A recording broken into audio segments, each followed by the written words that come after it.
जी। इस स्थान का नाम भांडीर वन है। शास्त्र पुराण में भांडीर वन की राधा कृष्ण की 5 लीलाओं का विवरण मिलता है। इस स्थान पर बैठे हो, यहाँ राधा कृष्ण की शादी जरूर घुमा दी कराइए। पूरे दिन में देखोगे कृष्ण के हाथ में बंसी मिलेगी या बंसी नहीं, कन्हैया जी राधा रानी की चुटकी जी की मांग भर रहे हैं, जैसे शादी के समय लड़का लड़की की मांग। जिस समय शादी हुई है, ब्रह्मा जी कंकु बने और नारद जी ने राधा रानी को कन्यादान दिया। दूसरी कथा सामने चौक में कुआ है, बैल कूप। इस कूप का वर्णन 4 युगों का है। सतयुग में इस कूप का नाम है मत्स्यकूप, जो मत्स्यवान अवतार लेते हैं, जो मछली का अवतार हुआ है मत्स्यवान का। सत्यवत राजा मत्स्यवान को लेकर एक घड़ी इस कूप में निवास कराते हैं। जब उनका शरीर बड़ा हो जाता है तो उनको अन्य नदी तालाब में ले जाया जाता है। त्रेता युग में इस कूप का नाम यक्षकूप है। भांडीर वन जो यक्षनगरी के नाम से है, इसमें यक्ष का निवास रहता है। ये कूप गुप्त हो गया था। द्वापर में इस कूप को कृष्ण ने बंसी से खोद कर प्रकट किया है। इस कूप को बैणु कूप भी कहते हैं, बैणु कहते हैं बंसी से। कंस का चचेरा भाई था बच्चा सो राक्षस, जो बछड़े का रूप धारण करके यहाँ कृष्ण के गाय में छोड़ मिल गया था, तो कृष्ण ने उसका वध किया है। तो कृष्ण को जो हत्या का दोष लगा है, तो कृष्ण ने सारे तीर्थों का आह्वान किया है। ये यमुना नदी किनारा है। कृष्ण ने बंसी मारी है, कुआ प्रकट हो जाता है, कृष्ण से विराजमान हो जाता है। सारे तीर्थ अपना रूप धारण करके सुंदर कलशों में झंडा कर कृष्ण को स्नान कराते हैं, तब तो उनका पाप दूर होता है। इसके बाद में कृष्ण ब्रजवासी गोपी गौर सखाओं को भंडारा देते हैं। भंडारे से भांडीर वन हो जाता है। इस समय आप देखोगे तो कुएं का जल कार्यपण पर है, लेकिन सोमवार की अमावस पड़ती है, जिसको सोमवती अमावस्या कहते हैं। सोमवार को रात 4 बजे से साढ़े 6 बजे तक ऑटोमेटिक जमीन से दूध की धार निकलती है, और इस कूप का जल ऐसे हो जाता है जैसे दूध का। इस कूप के 2 साइड में 2 हद कुंड बने हुए।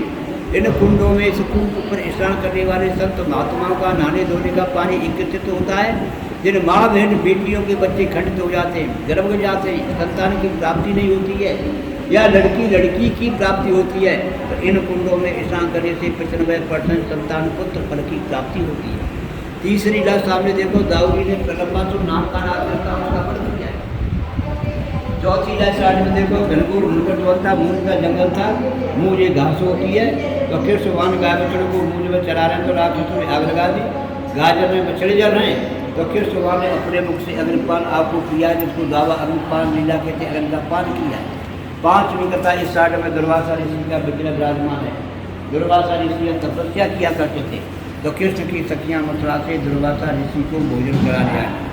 ये 5 कथाएँ, 5 कथाओं का संक्षिप्त विवरण गर्ग संहिता पुस्तक में, जो गर्गाचार्य द्वारा लिखी है। गर्गाचार्य वासुदेव जी के कुल पुरोहित थे। अगर इन सारी कथाओं को विस्तार से पढ़ना है तो 18 प्राणों में एक प्राण है ब्रह्म वैवर्त प्राण, गीता प्रेस गोरखपुर का।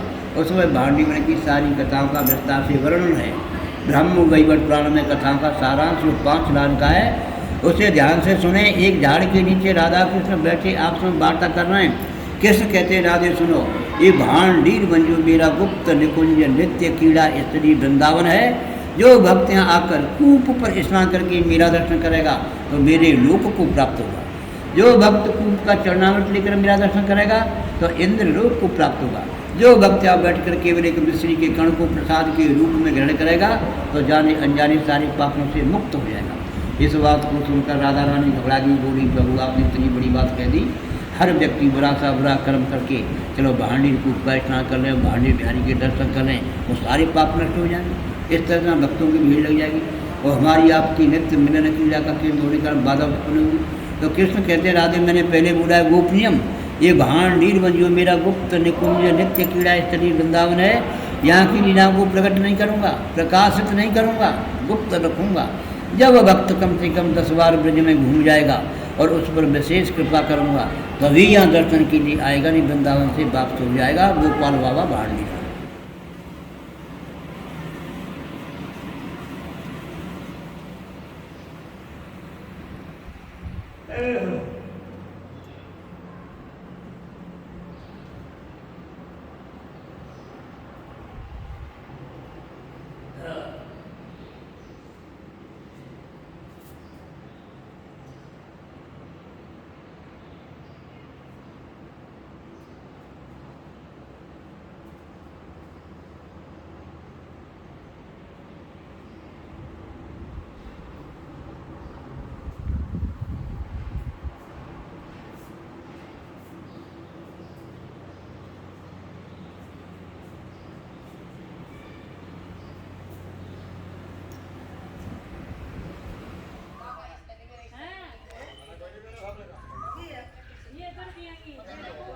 ये श्री राधा कृष्ण जी की विवाह स्थली है। हाँ जी, ये शादी का मंडप है। ब्रह्मा जी ने इस वट वृक्ष को ही साक्षी मानकर राधा रानी की और भगवान की शादी करवाई थी। ये आप देख रहे हैं ना, ये 4 खम्भे का मंडप है। 1 2 3 और ये 4। और जैसे वर दुल्हन का गठबंधन करते हैं, गांठ बांधी जाती है, तो ये वाला गठबंधन ये वाला। और जैसे हमारे यहाँ मंडप होता है, फिर ऊपर से एक कर देते हैं ना उसको कपड़े से, तो आप नीचे से देख सकते हैं अलग है और ऊपर जाकर एक हो रहा है सारा। और जैसे हस्त मिलन करते हैं, हाथ में हाथ देते हैं ना, वो हस्त मिलन करते हैं।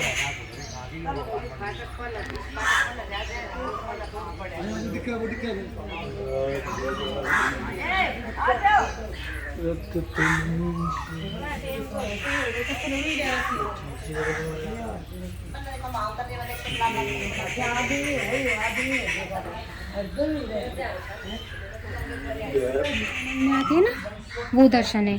और उधर जो फेरे वरमाला पहना रहे हैं, वो उधर वो दर्शन है।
भगवान की देखो, ये भांडीर वन में दाऊजी मंदिर है। दाऊजी ने भांडीर वन के अंदर एक प्रलभ नाम के राक्षस का वध किया है, जो कि कंस का भेजा हुआ एक ग्वाल का रूप लेके आया है।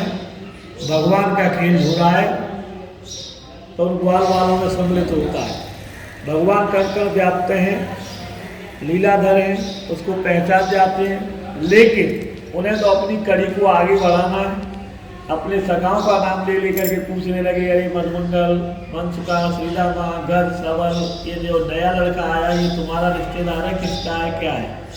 जब सबने मना कर दिया तब कन्हैया जी बोले, हाँ भाई क्या मतलब है तुम्हारे जरा, कि भाई हमारी खेलने की इच्छा है। बोले मैं खिलाता तुमको लूँगा, लेकिन खेलने में मैं शर्त रखूँगा, अगर मेरी शर्त मंजूर करो तो खेलो, नहीं आगे बढ़ो। बोले भैया क्या शर्त है? क्या शर्त ये है कि जो हार जाएगा वो जीते हुए को अपने कंधे पर या पीठ पर उठा करके भांडीर वट वृक्ष तक चलेगा। तो उसने कहा ठीक है, मुझे मंजूर है। तो भगवान बोले भाई मेरा भैया क्यों तगड़ा है, हिस्ट है, तू मेरी तरफ आ जा, और श्री दामा जी को भैया की तरफ दे देते हैं। और बात बाकी जो कहने लगे जिसको जिसकी तरफ होना पार्टी बनाओ, खेल शुरू करो। तो कन्हैया जी ने जानबूझ के अपनी पार्टी को हराया है। क्या वो कारण है कि ये जो लंबा सो था, ये प्रहलाद जी का वंशज था। और जब हिरण्याकश्यप का हिरण्यक दोनों का वध हो गया, उसके बाद प्रहलाद जी ने तपस्या की है। तो भगवान जब प्रसन्न हुए, बोले क्या चाहते हो? तो प्रहलाद जी हाथ जोड़ के खड़े हो गए, बोले कि देखो त्रिलोकीनाथ, तुम सन्मुख मेरे सामने खड़े हो, मेरी कोई अभिलाषा नहीं है, न मैं कुछ मांगना चाहता हूँ, लेकिन एक छोटी सी प्रार्थना है। वो ये है कि जो मेरे पूर्वज थे वो आता ताई थे, उनका उद्धार हो जाए। तो भगवान बोले भाई भक्त प्रहलाद, तुमने कुछ नहीं कहा ना कुछ मांगा, क्योंकि जिस परिवार में एक हरिभक्त हो जाए तो उसकी 7-7 पीढ़ियाँ आगे पीछे की स्वतः कर जाती हैं, तो उनका तो उद्धार हो गया। लेकिन मैं तुम्हें वचन देता हूँ, मैं तुम्हारे वंशजों को नहीं मारूंगा। इस वजह से खुद उनको नहीं मारा, अपना खेल में हार मंजूर की है, दाऊ जी से उसका संहार कराया। तो वो ये दाऊ दादा का मंदिर। बोलिए बलदेव महाराज की। ये बलदेव जी हैं और ये रेवती मैया, रेवती मैया बराबर में वो राधा है।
जी। हाँ।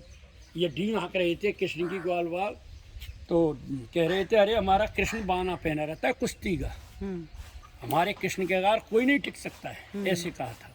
तो ये सखी गोपी बोली अरे हमारे राधा जी से बढ़कर नहीं है कृष्ण, ऐसे कहा। वही नहीं है तो हम आज राधा जी कुश्ती करा दो हमारे कृष्ण जी तो हम जाने, ऐसे कहा। तो बोले ठीक है हम पूछते हैं, राधा जी से बात करते हैं। तो जैसे वो पूछने गई कि राधा जी से कहा अरे ऐसे ऐसे कह रहे हैं ग्वाल वाल सभी, और कृष्ण की बड़ी डींग हाँकते हैं कि हमारा तो बाना पड़े रहते हैं कुश्ती का, कोई कुश्ती करा दे तो हम माने राधा जी से। तो जब ये कुश्ती कराई थी गोपियों ने कह के राधा जी से, और इसका वर्णन फिर ये ब्रजविलास में आता है। अच्छा श्री ब्रिजविलास में पाद आता है। रघुनाथ दास जी गोस्वामी ने अपने ब्रजविलास स्तंभ में ग्रंथ में लिखा है, इसको उल्लेख करते हुए भांडी वन की लीला वंदना की। तेरे बिरज में गैया बहुत हैं, पी पी दूध भरी पटियां, ब्रज मंडल देख दिखाए रस। रसिया। फिर क्या होता है देखो, फिर भी ये कृष्ण जैसे राधा जी ने हाथ बढ़ाया तो कृष्ण गिर गए धड़ाम सीना पीछे। तो वो सखी ग्वाल वाल सभी कहने लगे अरे क्या हो गया, तो बड़ी सखी तो हंसने लगी, देख लो हमने क्या कहा था, तुम बड़े डींग हाँक रहे थे तो देखो घेर दिए कि नहीं। तो बोले कृष्ण अरे किसकी जीत हुई है, ये कहने लगे। तो बोले तभी ग्वाल वाल और राधा जी नहीं राधा जी की हुई है भाई, नहीं नहीं मेरी हुई है। कोई कैसे हुई है, तुम्हारी कैसे हुई है, अरे मैं नीचे पड़ा हूँ मेरी नाक के ऊपर है, मैं तो ऊपर देख रहा हूँ आकाश की तरफ जी। और राधा जी नीचे देख रही है, ऐसे अपनी जीत हासिल की है। जी। हाँ ये कृष्ण और ये विवाह का बोलते थे, तो कहने लगे अरे मेरे नीचे पड़ा हूँ तो मेरी नाक के ऊपर, हाँ मैं ऊपर देख रहा हूँ राधा जी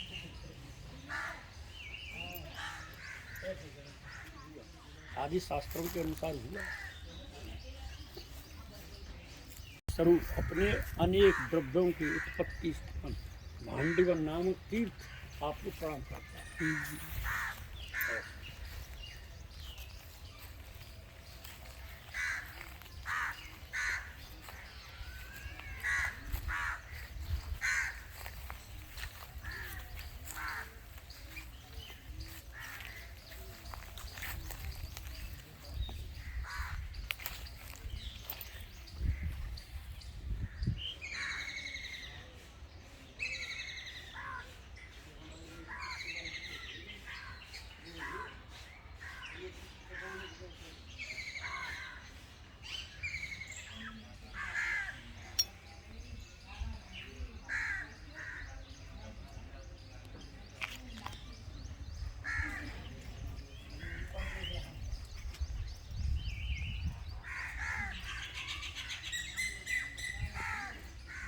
भोजन